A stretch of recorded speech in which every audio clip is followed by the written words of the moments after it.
Brian, I was thinking maybe we'll give it another couple minutes, but should I bring up the site information spreadsheet and see if anyone has anything to update on it?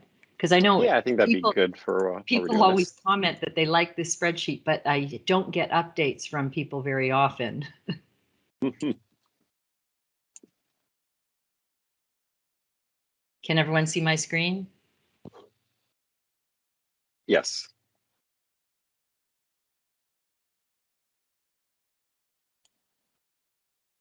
So I don't know if, whoops, let me move my minutes down. I don't know if anybody who's on wants to look and see if there's anything on here that's updated. I started to fill in Nicholas's, but I didn't get finished, but I know they did their 2018 upgrade. Has Covenant done their 2018 upgrade yet or not? Yes, we did. Hi, Patty. It's Tiffany. Hello. So when did you complete it? Whoops. February of last year. So a while ago. A little bit. We're getting ready to do another one in November. Okay.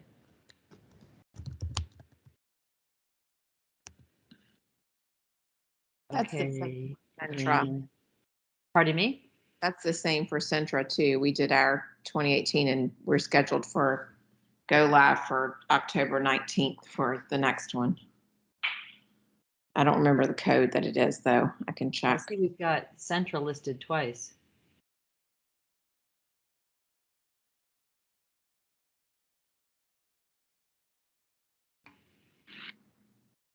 And what about Transform? What are you guys? We kick off actually the end of this month. For an upgrade. So what are you on right now? 18.01, I believe. Okay. And you're doing an upgrade, and what's your planned? 18.10. Sorry, what's your planned go live date, or are you? Oh, the go live is January 2022. Okay. And so what about UT?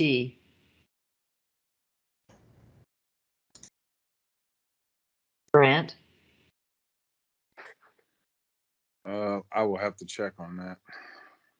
Okay, because you had that you were planning to go to 2018 Auto 3 in July, and so did that happen or not? I don't think we did. Okay, you can just let me know and I'll update it. Does anyone else have anything to update on here? Hey, Patty, we updated our M pages too. We're on 7 dot something or other. That's what I was trying to figure out. I can't remember right now, but it's 7 dot. Or is that Tiffany? Yes. So I'll figure out the 7 dot whatever and I'll email it to you. Okay, thank you. Sure. Can you send this back out so we can? I can, sure. Yeah. Yeah, because it's Kim. I'd like to review the whole list as well. Yeah, like, and that's what everybody says is that, like, when we send this out, they use it for finding out who else they can contact about whatever they're working on. But then I send it out, but I don't get any updates back. So anyway, yeah, I'll send it out after the call. And I don't think there's, although I can't see, maybe I'll stop sharing so I can see. I don't think there's anybody who's new to the call for the first time, so I don't think we have any introductions to do.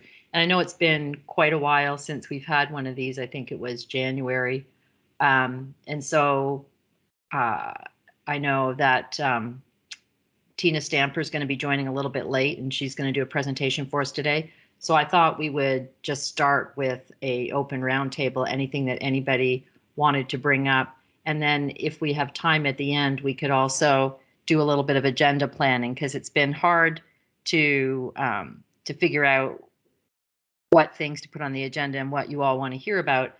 And I also think that, if there's anybody who has any successes they want to present, that we'd sort of like to move to what we've been doing with the CNIO forum, which is every other meeting is an innovations presentation where one of the sites will present something back to the group. So I think we had talked about in January that we would like to move to that, and Tina's offered to present for today. And so we'd be looking to have a presentation in, so I can't even count right now. January would be the next one. Oh, and I guess actually I did put it at the bottom of the agenda that I sent out. So we don't have anyone set to present anything at that time. But if there's anything that any of you are working on, either if you know now or at the end when we're talking about the agenda, it'd be great to get somebody lined up to present for January. So moving on to the roundtable, maybe if we can just get a sense of what everyone's world is like now, and if things have really started to slow down at all from COVID, or if you're all still completely embroiled in that and have been limiting IT work.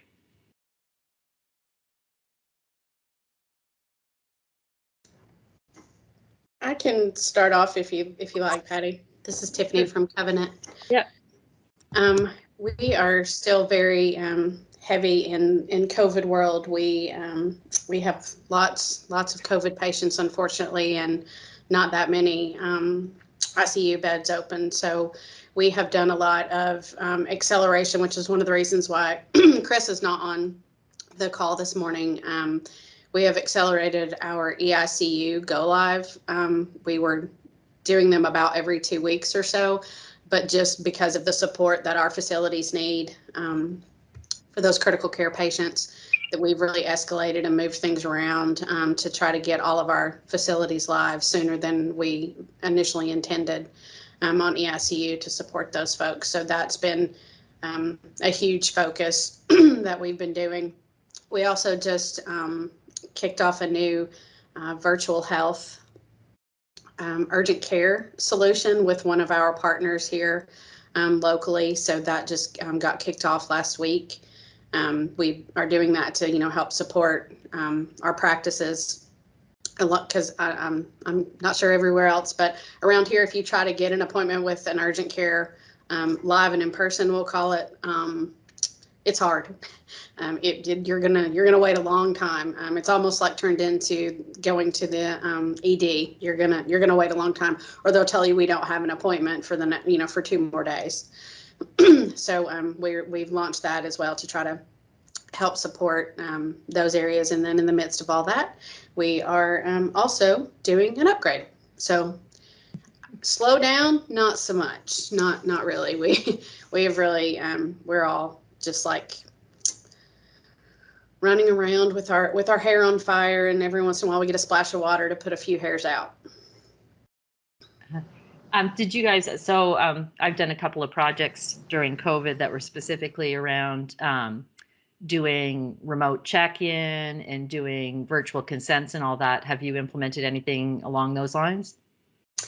Yeah, so as a part of like last year, as a part of our initial telehealth implementation, we kind of wrapped that all into one. Like we sometimes, if we're doing virtual check-ins with like our chronic care management patients, we can handle those. We also do things just simple phone calls to check in with those folks. So yeah, we've done that. Now, if you're saying virtual check-in, like I'm checking in before I get there kind of situation, we did not implement that, but we have purchased a new solution. We're partnering with Radix Health. I'm not sure if any of you guys are familiar with them, but we will have the ability to do that virtual check-in at that point, but that won't be until probably sometime next year. At RADIX or? RADIX, Radix Health.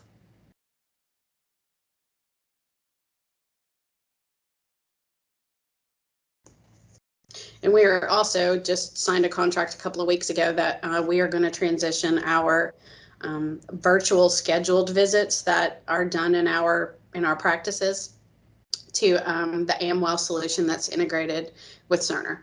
Right now, last year we didn't have time to get all of that done, so we just partnered with a company called Doxy.me, which I'm sure most of you all have heard of, to do our telehealth visits in our practices. But we're going to transition this year to the AmWell product that's integrated. Sorry, what was the current product you're using? Doxy.me. And that was what you implemented last year? Yes. Okay. And we've done lots of work in the virtual health space for our hospitals, nephrology, stroke, neurology, behavioral. We've even down to wheelchair assessments, doing those virtually.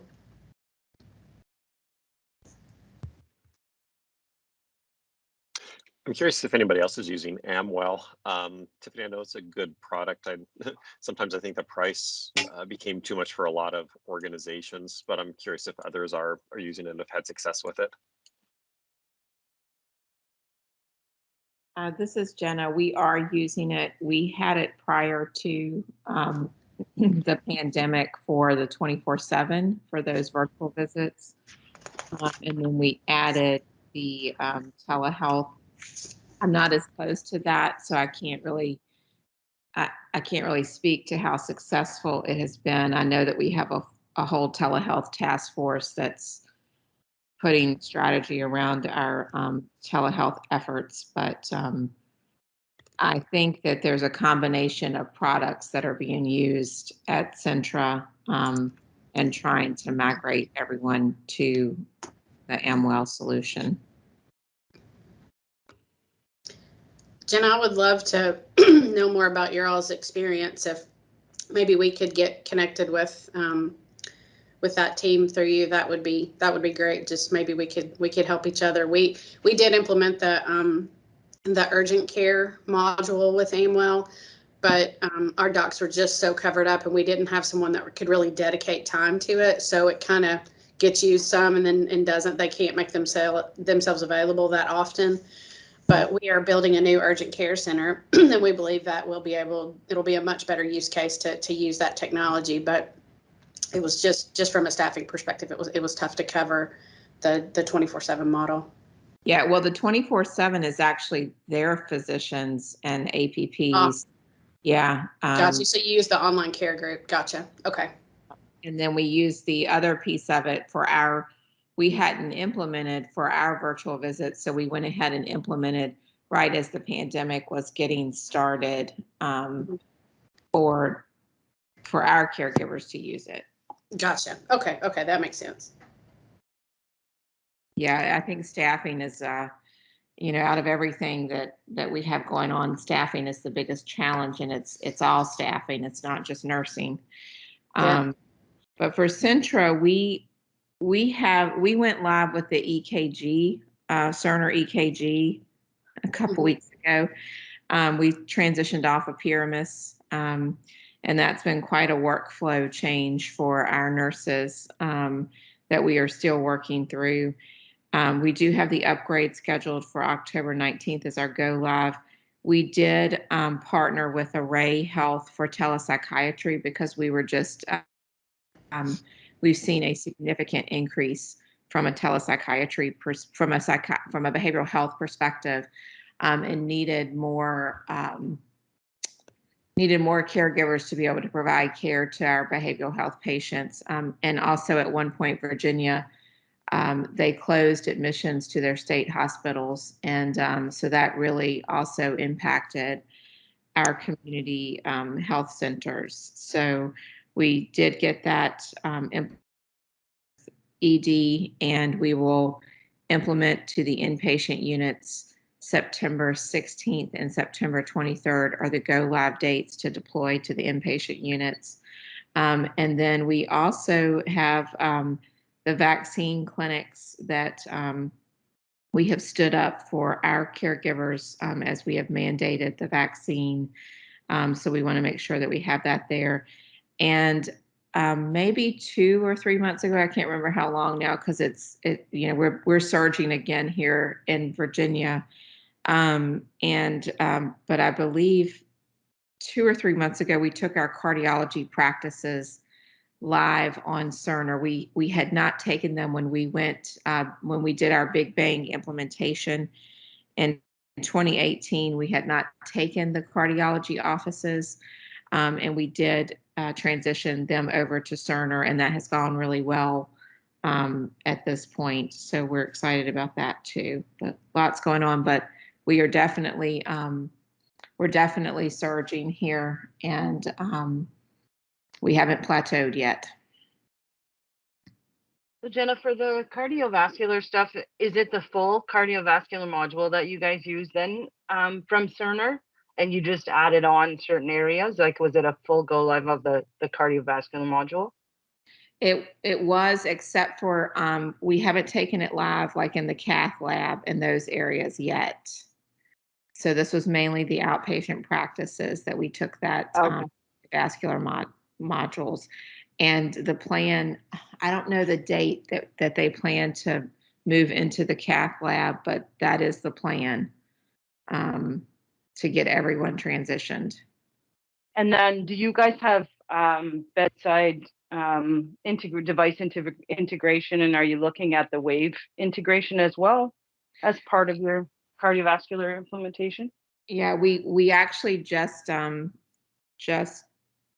contracted with Neon Codon for all of our telemetry devices, but we are not integrated at this point. Who contract with? Neon Codon is the company. I don't know how to spell it. I'll get that for you if somebody wants it. Okay, thank you. We looked at several vendors in that space because we need to do a full we need to really get our telemetry updated, our telemetry monitoring, and so we had our vendors come in. We had our nurses come and look at the different vendors and really allow them the opportunity to give voice to what they would prefer. But we also looked at all the technical components and partner with IT and decided to go with Neon Codon. The other thing that we are doing is we are moving forward with the telesitter as well. And so those contracts are all signed now too. Hey, Jenna, this is Tiffany again with Covenant. We also use Neon Codon and have for quite a long time. We had a few bumps in the road last year that we had to work through with them for a few months. But if you guys, need someone to talk to as you're going through the process, let us know, because they've been one of our partners for a long time. Thank you, Tiffany. That's awesome. Now, does anyone? Yeah, Jenna, I don't. Oh, go ahead. Sorry. Oh, sorry, this is Brian. I was going to say Northside Hospital isn't on this one, but they've got a huge cardiology department as well, and they're using Neon Codon also. So I know they've been pretty pleased with it and have just gone through an upgrade. So they're comfortable and could speak to that as well, along with Tiffany. Yeah. It seems like it's kicked off well, just from a partnership perspective with them. We now for our telesitter, we went with Avasure. Has anyone implemented telesitter that's on the call? Okay, well, I'll update you guys on telesitter then as we continue to move forward with that. So I would say we haven't slowed down either, but it is a pretty tapped system right now with everything that's going on. Jenna, I'm looking, I think Concord, I don't see Holly on, but they use Avasure. So if that's something you needed, the name sounded familiar, but I could probably get something from them if you needed. Yeah, that'd be great. Okay. They seem like a great partnership too. So we're excited to move forward in the journey. That's great.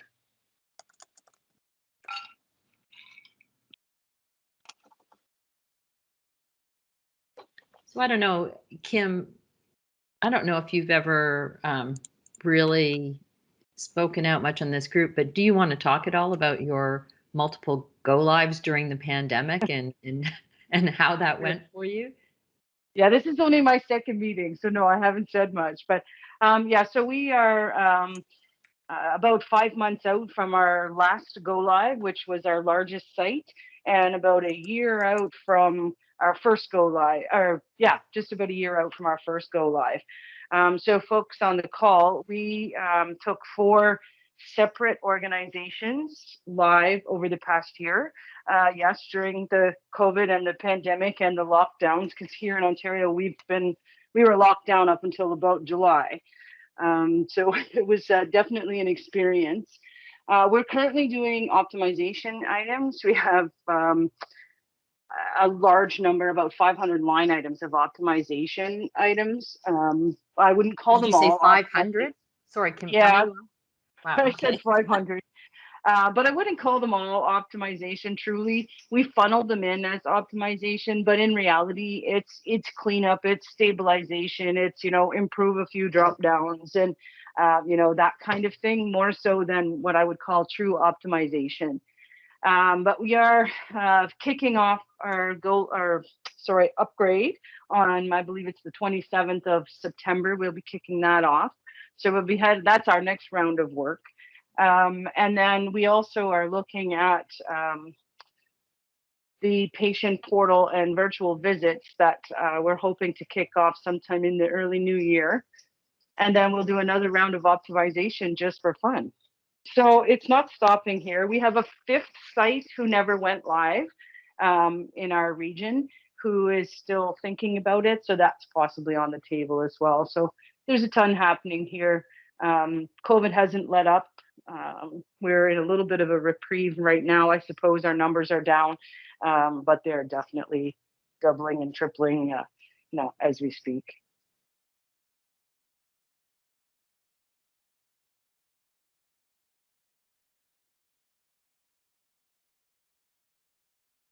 So in a nutshell, yeah, that's kind of what we're doing here in southwestern Ontario.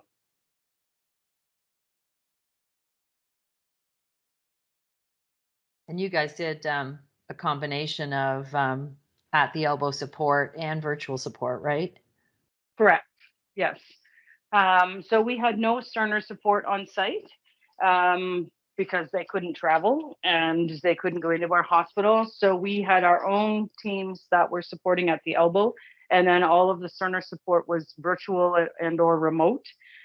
We had on-site command centers, and we are the ones who primarily connected with the Cerner support. We used, I think it's the Cerner coaches, they were called, primarily for the OR, the troubled areas. But yeah, so we did a combination of both. All virtual learning for the 2nd, 3rd, and 4th go lives. The first go live, we were still able to do a little bit of in person.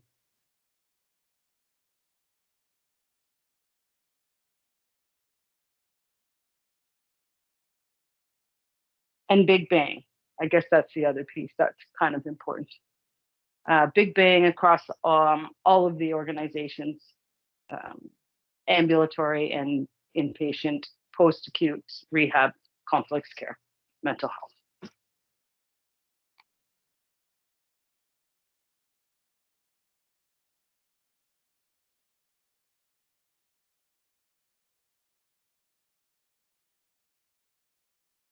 Anybody So else? Dr. Putty, does that cover what you're looking for? Yeah.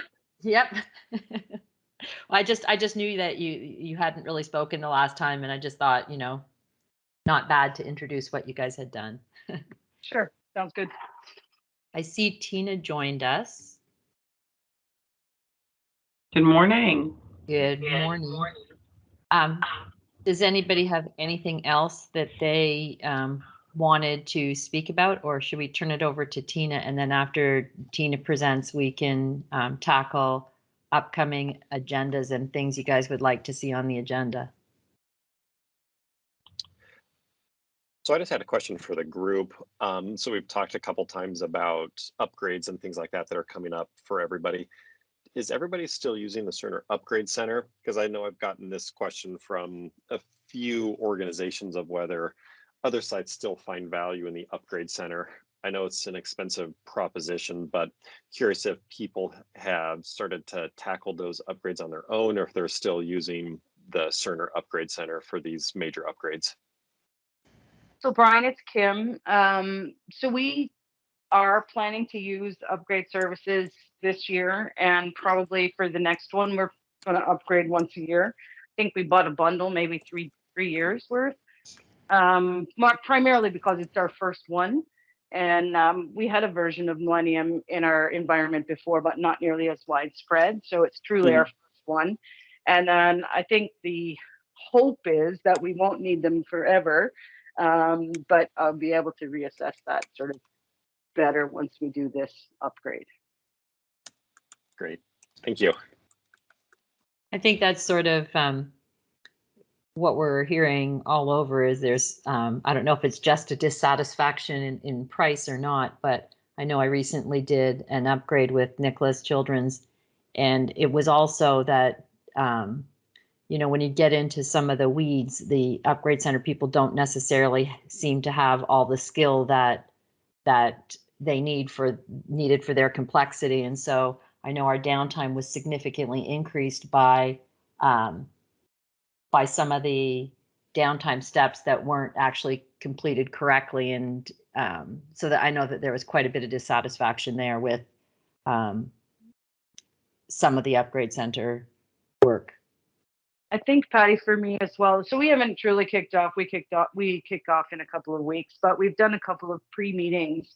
And, you know, the first round, they're asking me about our domain and our environments and things like that. And they're asking me about, you know, do we have any cloud-based solutions and things like this? And I'm thinking, I'm sure that you can get that information for yourself rather than me running around trying to review the contract and trying to review, you know, exactly what solution we have here and there. So that honestly didn't impress me right out of the gate, but we'll see. As I said, it's still early days for us. Hey, Brian, we still are using the Upgrade Center, and we have had a similar experience to what Kim just described. That you know, you might get the A team, and then you might not. So we still do a lot of testing and managing them, if you will, ourselves. But we gave them our test scripts. We do have a really good project manager, I will say that, but the folks that are doing the testing for our scripts, first blush, some are suboptimal, but the services overall are still something that we feel like we get benefit from, but there's, you know, it's kind of like a piece of Swiss cheese. There's some holes in there that we have to fill with our team. Yeah, I understand. And I think the testing has kind of been the big thing from what I've seen at a lot of sites too, is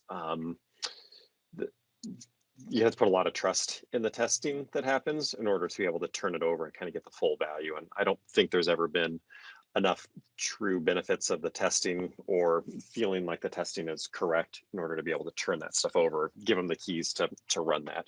So that's where I've seen a couple other hospital organizations sort of land on that and have decided to do the testing in-house and really just the entire upgrade in-house now. Yeah, so I have an intention to allow them to do their testing and provide me their testing services, but I had full intention of my team doing all of the integrated testing. I have downstream systems that have to be tested as well, and I don't believe there's any intention of Cerner to help with that. So it is my plan that we will do all of our in-house testing on top of whatever they're going to provide to me, sort of thing. Yeah, I think one of the other things that Nicholas found was that they really didn't do a great job of reviewing all of the required build steps. And in a lot of cases, the information that they got wasn't 100% correct. So I think that they're definitely, that was their last upgrade that they had bought with their initial package. And so I think they are considering as well whether or not it was whether it's worth it to continue using it or not. So it wasn't even just the testing, it was reviewing the required build steps and enhancements both. Yeah, and so the other thing that I had was hoping to get better assistance on was, you know, the quick wins, the net new functionalities, those kinds of things. And so far, I'm getting a list, and they're saying, here, go through these Right. items. Go through the first 5, and none of them apply to me because I'm already on a different level of code. So yeah, that wasn't overly pleasant either. So I don't know, maybe I'm still hoping for better once we truly kick off, but I don't know if that's going to be the case. I think on the last call, folks had kind of alluded to one of the benefits that they found was if there was issues, then that the issue management was a little bit quicker turnaround than if they were to do the upgrade on their own. I'm not sure if that's a valid. Yeah, I remember people saying that too, and I always found that strange. Like, to me, that's the project manager who escalates, and you either do a good job escalating or you don't do a good job escalating. And I know that was why Nicholas brought me in, was because they were sort of struggling with that component. And to me, it's just escalate early and often has always been my motto when it comes to Cerner. Yeah, exactly. We recently had an upgrade in March, and we did not use the Cerner solutions. We did it all ourselves. It was a big initiative of ours. We planned our upgrade for months, and we had a command center. Our IT team originally had wanted to do it in the middle of the day. The upgrade during all ambulatory spaces are open, all your surgeries are going on. And there was a big outcry from those areas, which I don't blame them whatsoever, because they turn over patients very fast and you're going to have a 4-hour downtime. They didn't have a downtime process at all. So we spent a lot of time on our downtime processes, and they had to stay all night long on a weekend, the IT team, so our escalation was immediate if there was an issue. Fortunately, we had very few admissions in the middle of the night, and no procedures were done except for one cath lab.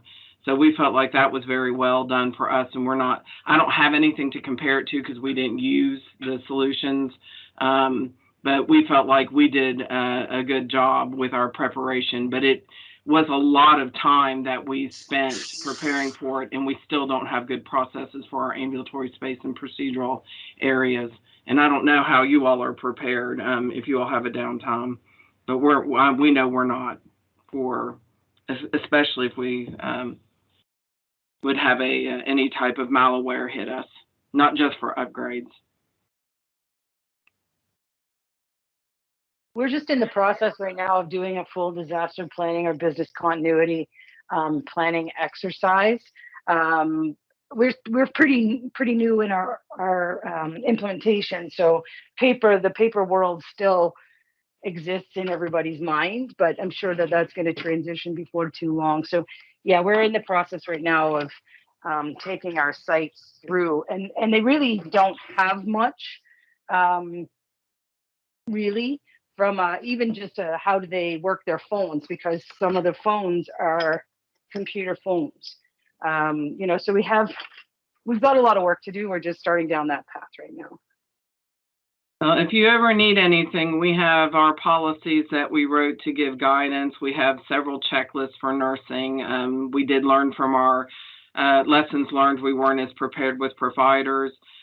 We did definitely learn that there is half of our clinician population never documented on paper.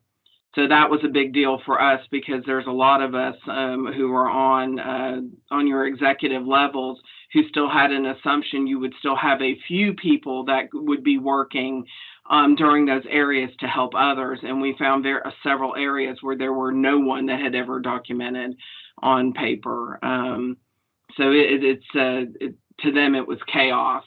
But we were able to manage giving them packets to use for the 4 hours that we were down. We were very lucky that it was only for 4 hours, because in the past it generally extended a little bit longer. But then we had an unexpected downtime, which was chaotic, and people had already forgotten, even though we had that big downtime, they'd already forgotten we had a site that you could do all these things. So we had to go back and remind everybody, this is where you do, this is where you print your things off at. So it's now we're working on mock trials like you do for fire drills, because we don't like the chaos that it causes. Do you guys have the 724 solution from Cerner? We do, and I'm very disappointed with a lot of the 724 because it doesn't convert, and I don't know if it does or not. This is just what my IT people tell me. It doesn't convert our documentation from Cerner into 724. We have to create all those downtime documents for them to match. And so that's been a challenge for us to keep all of it updated, whatever, and our policies to keep those updated in the 724 because we have a document management system that's outside of it. And they've been able to connect some of it together, but they're not been able to do all of it. It's a manual upload because there are two different systems. And part of that might be because our document management system is homegrown. It's not a solution that we bought from anybody. We had somebody on our IT team who was able to build it themselves. Mm-hmm. Yeah. So are you saying that 724 you're looking for it to create documents? Because my understanding of 724 is it actually pulls the data from Cerner into 724 so that you have a place to start from. Like my patient got these meds, blah blah blah, and some other things for some ancillary areas like what labs need to be drawn. But I don't know if it's intended to be something that creates a document. It's really a starting point for you to start to know where your patient is at. We have two portions of 724. That one of what you're talking about, the 724 that pulls in, that's the snapshot at the time that Cerner went down. And we use that for continuing patient care. But we need something for them for any new patient that comes in, an order set for a physician to use so they're not having to write all those down. And the power plans don't necessarily convert very well.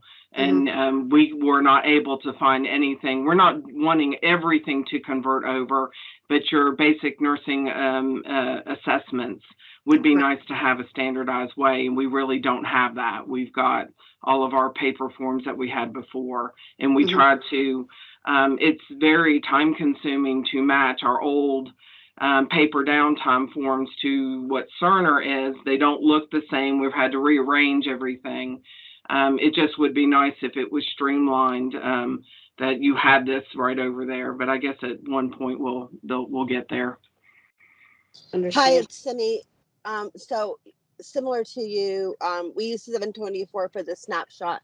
What we ended up doing, because I agree with you that we've been on Cerner for so long that our paperwork is quite outdated, and despite that, any documentation on paper that existed previously, we tried to translate that into an electronic document, and then we have created a downtime portal for staff to be able to access those paper documentation forms, and anything that was new documentation that never existed on paper, we again tried to recreate electronically and put in the portal.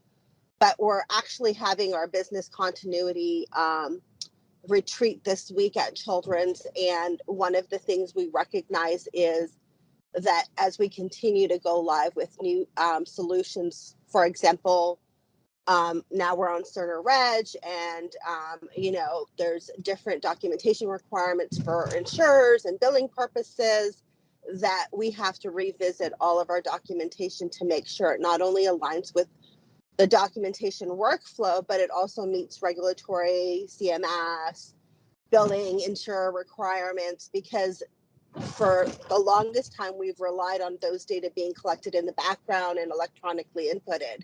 And staff would need to have that if we were to have a cyber attack or something that would take us down for a significant period of time.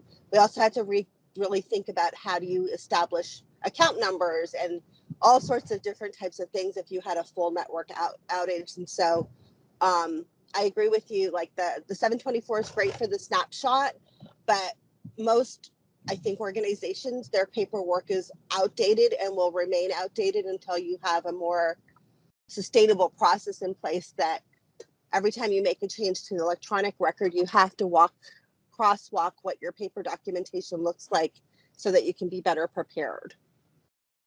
I mean, that's an ongoing thing. Every time you create a new order set, is creating what the paper-based one would look like and making sure that that's just built into your process, is always making sure those are updated, and wherever you store them, that you have access to them. Yeah, that, but if you had a full network outage, you would have to think about what happens if you can't access anything. So what we actually also did is create binders that actually have our current inventory of paper documentation. And those binders are in our command center. And if we had to go to Kinko's and print everything, because when you're fully networked, even our printers are on the network. And so our Xerox machines are on the network. If we were to get massive cyber attack, we wouldn't be able to access even our Xerox printers. And so we've had to put plans into places what could get taken off the network and still function, and those types of things.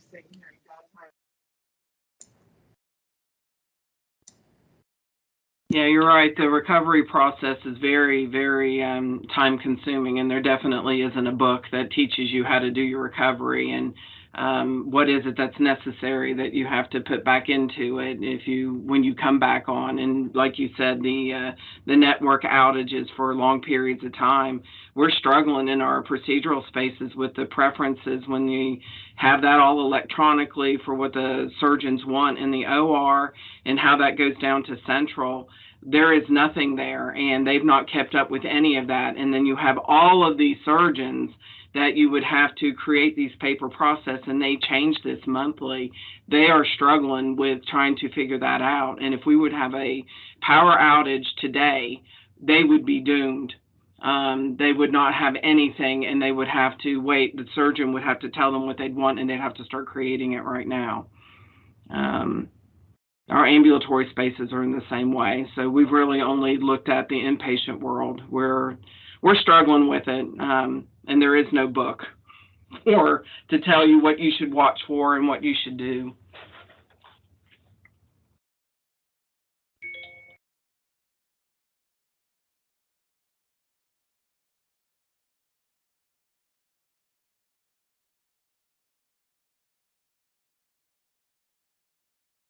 Yeah, I've always thought that people need a recipe book for how to recover, and it needs to be step by step, area by area. So, Tina, can we turn it over to you now to talk about your ambulatory protocols? Sure. And I'm sorry, I really don't have a presentation to show you when I started putting a lot of it together over the weekend, because we are, like some of you, where we are surging in our area as well. And so I've been very tied up with trying to accommodate our staff and things like that. But anyway, we were on a journey to streamline a lot of ours, as probably many of you all are as well, streamline some of our processes so that when in the ambulatory space and during the comprehensive intake process, when your MAs, your registered nurses, or your LPNs that you have in the space that are taking this information in and they answer certain questions, we are automating some of the labs that can be done, some of your diagnostic tests, very simple things, by answering, my right hand hurts. So if my right hand hurts and the patient says that they have done had an accident, then they can some type of an injury. Then when they document that, it will order the X-ray for it to be available for the physician for whenever they go to see them. And this is done with some of our pregnancy tests as well, especially in your OB world. So our associate chief medical officers over the ambulatory spaces, myself, and I'm sorry, I didn't introduce myself. I'm one of our nursing informatics and innovation directors at our hospital. And I worked with also our informatics medical officer to create protocols to take to our medical executive level to get approval, so that when they are collecting this information, it will launch these off. So it took us 2 or 3 months, because we have about 70 ambulatory clinics. And of course, you guys probably experienced this as well. Many of them function a lot differently, especially when you're looking at different body systems. Urology is definitely different than your neurology or your neurosurgeon areas. So we had to go to each space to see what the physicians wanted. We had to look at evidence-based practice to make sure that it was acceptable to order these things without the physician seeing them first. And after this would all be done, then the orders would be signed off. So it kind of took us through that journey of meeting with all of them, took us several months. We put this all down on paper for specific things.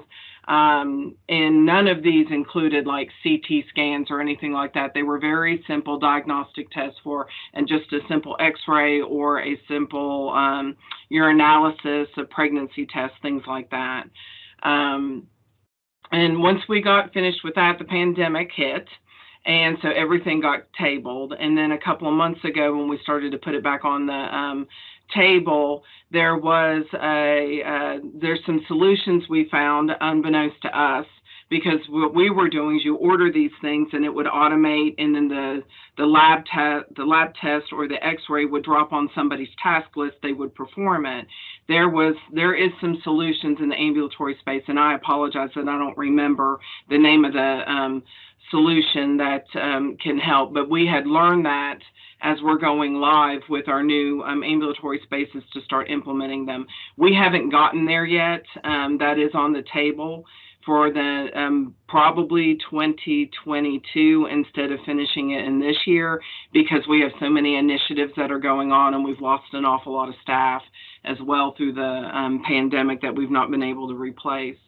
But we're really looking forward to automating that, to decreasing the time that patients have to spend in the ambulatory space waiting for the physician to see them. Then they order them, and then it automatically drops. We did get it all on these simple protocols taken all the way to our medical executive level, and they did agree to implement those. So what's happening now is that when they're answering those questions within Cerner and they answer them, they have a paper form that they're marking as well so that we can track it, but then they order it through a protocol order. So it's not completely streamlined, but it is, at least they do have the ability to order it through the protocol communication type within Cerner, and then the physician signs it off afterwards. We wanted to track it because we didn't want inappropriate tests to be streamlined, since it is a manual process, and that was what the purpose of them having to track it on the paper,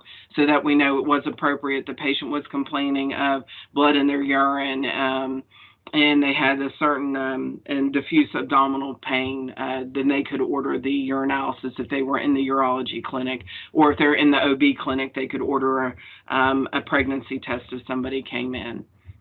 But that's in a nutshell what we were working on, and we're hoping to finalize getting it streamlined so that the staff, the clinical staff, won't have to enter the orders, that it will automate it when they answer those questions of my left hand hurts and I smashed it in a door. They click those two things and it just pushes the diagnostic test to a task list, and it just happens. Sorry, so can I ask Tina, so you shelved doing what you're doing because Cerner added new functionality that's going to do it differently for you? Is that what you're saying? Yes, we had heard one of the things, one of our ambulatory analysts, I had asked her to put it back on the table, and she came back and said there is something that is available. So I'm not sure if it was something new or it was something that we were unaware of, because that happens a lot, that we start building something on our own and they didn't realize that we had this functionality. And I apologize. I should have reached out to her and asked her what was the name of the solution. We have 4 or 5 more ambulatory spaces that we're onboarding, and then they wanted to start looking at that and implementing it, and not taking their time to streamlining it just yet. Thanks. You're welcome. I'm happy to hear that we're not the only ones who learn things after the fact and get different sets of answers before and after. Yeah, we struggle. We find that happens. It's unfortunate that we find that out a lot.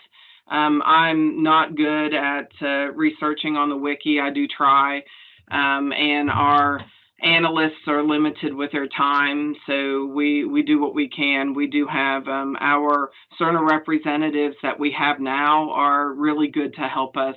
We're getting better. They have been instrumental in keeping us from making those mistakes over and over again. They were very good in this past surge to help us get some stuff for. I don't know if you all have opened up any swing beds in your hospitals, in your healthcare delivery systems. But for this surge, we needed something because we don't have anywhere to send our nursing home patients. So we've opened up a department, and they were very helpful on how do you discharge somebody, then you admit them and make sure that we're not messing something up out of compliance. There was a lot of work regulatory-wise we had to do around that and look at the waivers, and they, our Cerner reps were very helpful to make sure our documentation was okay and what the physicians are doing in Cerner all streamlines like a nursing home patient.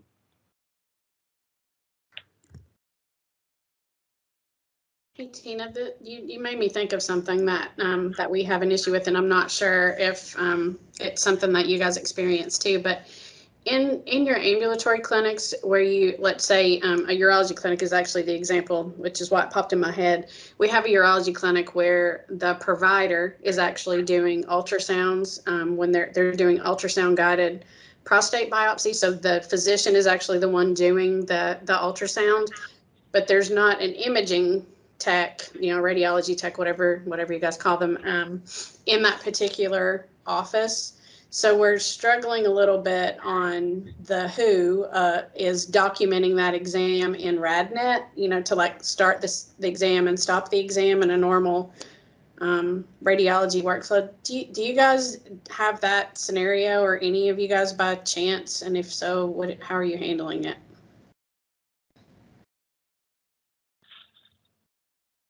I'm not actually sure. I'm not in our urology clinic as much. I can definitely try to find out for you from CMC. I'm not sure about everyone else. So it's Kim. So here, it's not the exact same scenario, but very similar. And we've actually had to train some of our unit clerks, ward clerks, I'm not sure what you call them, secretaries, to do some of those pieces of work in order for them to get done so the physicians can do their work. Yeah, definitely not ideal. Definitely not ideal. Yeah, totally agree. That's kind of the situation that we're in. I mean, we have an MA in the office that technically can do it, but then it also, we're considering that in the medical record, it's saying that, let's just say it's me, Tiffany Cross MA, is documenting this exam, but I'm not really the one that did it.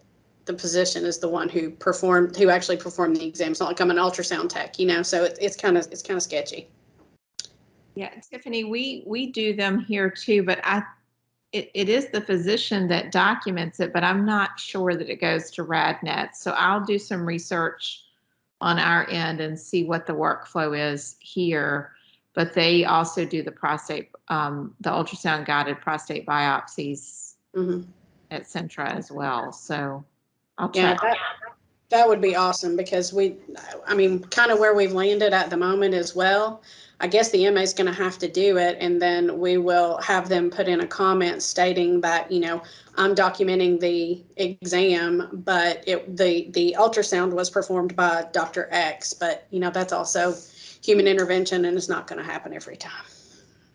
So in our pain clinic, we have scribes that do all of that, and we have a very strict policy, and those the physicians do an attestation statement that follows their documentation, because the scribes have access to the notes, and then the physicians go back and add in their attestation statement, says they were physically present. They actually did all of that, because then they are also documenting the meds by proxy for any medications that is given, saying that the physician gave them, but they were just documenting those. So I don't know if that would help any. Yeah, we have a similar workflow for our scribes as well, but this scenario is a little, I mean, it is somewhat similar, but it's, I don't know, we just are struggling a little bit on, is that really out of the scope of practice of this MA to function as a imaging tech, you know? Yeah, I totally agree. I think we probably have that same, but I will look into it as well. Thank you both. I appreciate. I'd be very interested in hearing what those responses are as well.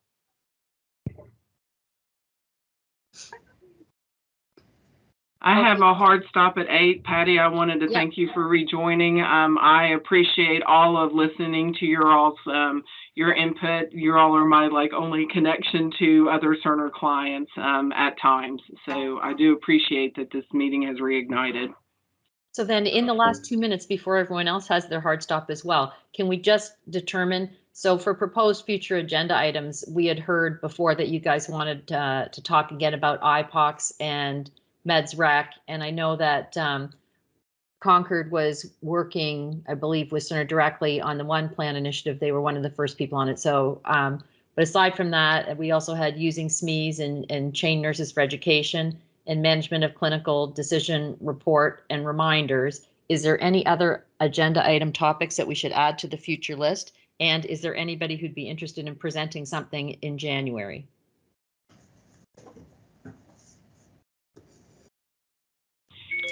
In January, I don't mind to do the IPOC if you'd like. We have big challenges, especially within our other spaces, and I can go over what we've been cited for and how we tried to correct it and what we're trying to do in our other spaces if you want. Okay, so that's for the January innovation presentation. You'll present on IPOCs and what you've been cited for and your corrective actions. Yes. Okay. For the November meeting, are there any other things that anyone would particularly like to see on the agenda?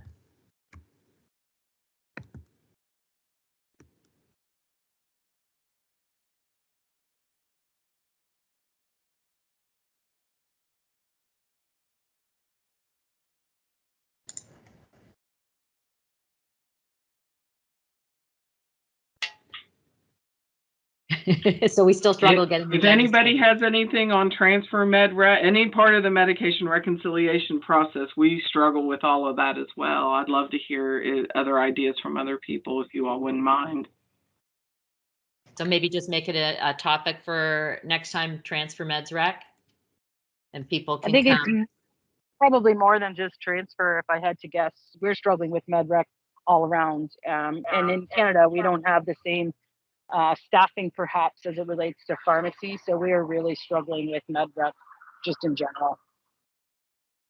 So we'll have a focused discussion around meds rec next time, and next time isn't when we're having a specific presentation. So it'll be more just a roundtable discussion.